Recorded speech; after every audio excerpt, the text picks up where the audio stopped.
Welcome back, Internet. It's another fantastic episode of On Our Screen. I'm Adam. I'm Jessica. And what are we watching today, sweetie? I think we selected Zodiac because I've never seen it, and it's gotten a lot of...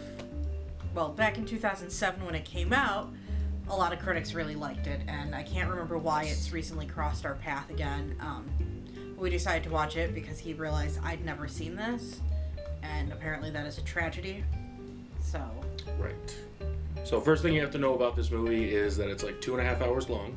So, woo! So if you're not into the really long, drawn-out crime drama series, probably not for you. But it is a really great movie. It's got Jake Gyllenhaal in it. The Hulk is in it. The Mark Iron Ruffalo Man. version of the Hulk, because there's like 5 of them, so you have to specify which one. There's like 3 Hulks. 4. Okay. Number of Hulks irrelevant. Iron Man is in this movie, and that's awesome.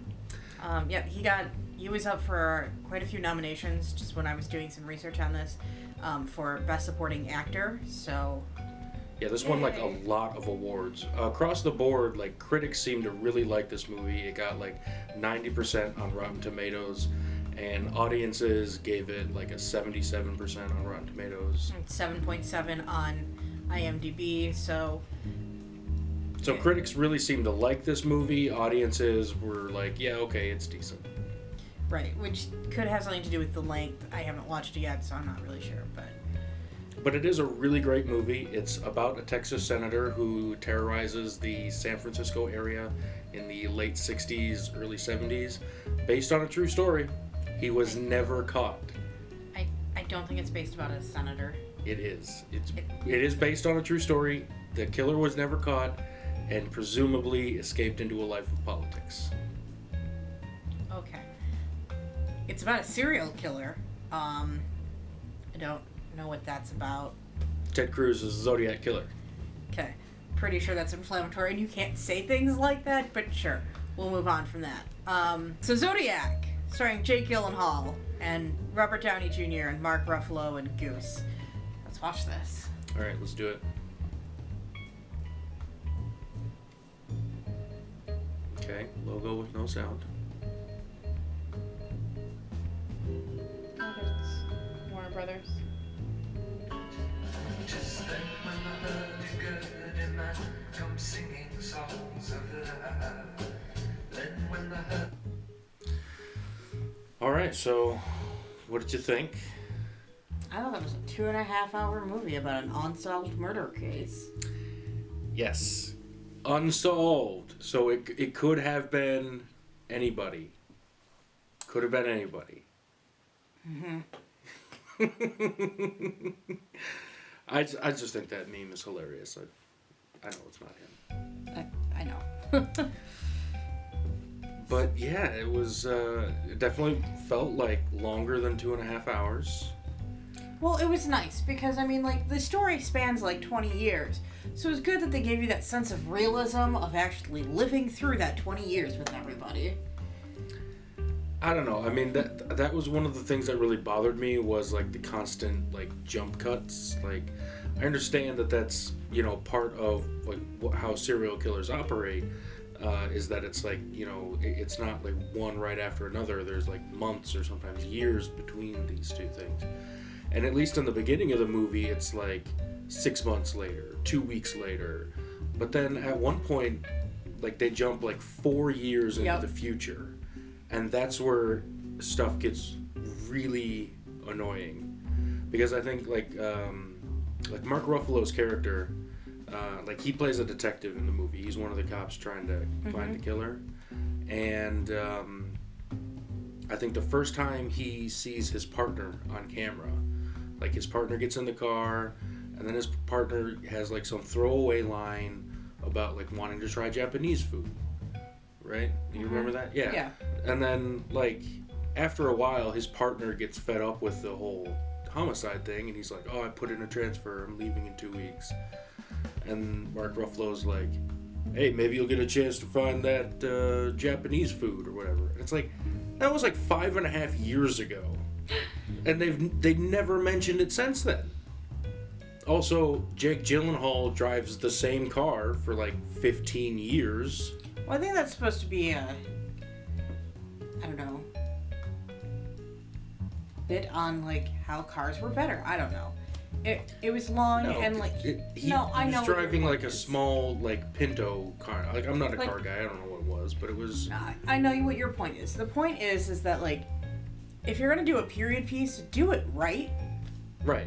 Because like much of the costumes, like I think at one point I got distracted because it looked like Jake Gyllenhaal's jeans could have been pulled off of any shelf from what this came out in 2007, and it was just one of those like, I thought this took place in the late 60s, early 70s. I don't know. The script was good. People did well. Robert Downey Jr. in particular did well, but I also think it was an interesting view on what Tony Stark would have been like had he not become Iron Man or had all of that money and secretly worked as a newspaper reporter. Seemed to be basically the same character. He did seem to be basically the same character, minus the money and Iron Man suit. Which kind of makes you wonder, like, because he was nominated for a few different awards at a few different award shows for Best Supporting Actor. But it makes you wonder, can Robert Downey Jr. act? Or is he just Robert Downey Jr. and people love Robert Downey Jr.? Just food for thought. I don't expect an answer. I think he's just Robert Downey Jr. and people like him. Which is fine. I mean, many actors do that. Yeah. Not everyone's Gary Oldman and disappears into a role until you're like, wait a second, that's Gary Oldman. Who's Gary Oldman? Okay. Sirius Black, Harry Potter series. The Nolan Batman trilogy. He's Gordon. Oh, okay. Yeah, same dude. See, that's my point. He disappears into a role. You're not like, it's Robert Downey Jr. I'm not even going to bother learning what your character's name is because you're Robert Downey Jr. And that's all I need to know. Yeah.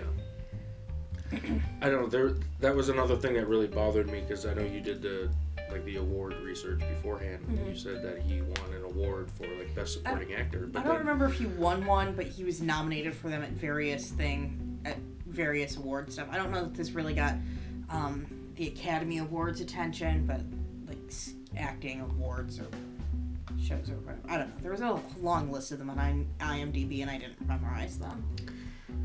Yeah, well, look, one of the things that I really did like about the movie is that it seems to focus more on like the character development of all the people surrounding the investigation rather than the actual investigation itself. So it's not really about like a serial killer and, you know, how do they catch this guy, but it's about how that affects all of the lives of the people involved. Yes, and I thought that was really well done. Right. One of the things that I really didn't like about it was that if you watch the movie, it sort of slowly centers more and more and more around Jake Gyllenhaal. It's because he's the only one that cares. Because he's the only one that cares. He's just I think after a while, after like 20 years, it was like, all right, please stop talking to me about this. Move on with your life. You are a cartoonist. Yeah, and like I understand like the other detectives' points. It's like, yeah, we've got other cases to solve. We can't, you know, this guy's been silent for 4 years. Like we can't just, you know, continue looking for him. But you know, like at least in the beginning of the movie, like it's about the entire like newspaper staff trying to figure out who this guy is, and Robert Downey Jr. plays like a huge role in the first half of the movie, and then he disappears. He just disappears. Turns out he's drunk on a boat. Yeah. No, I see your point, but I think that aspect kind of bothered me, is that it sort of shifted focus halfway through. But that sort of makes sense because this is based off the book that Jake Gyllenhaal's character wrote. Right. So it makes sense that it becomes all about him and his obsession with figuring out who this person is. Which doesn't make sense, but whatever. I guess. It happened in real life, so I won't pick at character motivation. It was Ted Cruz. It was not. I forgot. So that was never caught. Could have been anybody.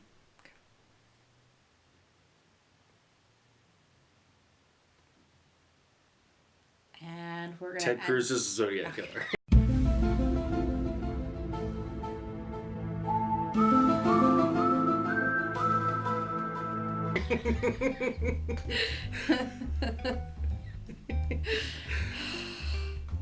Alright, Internet, we'll be back next week with another video. You stay out there? I don't know.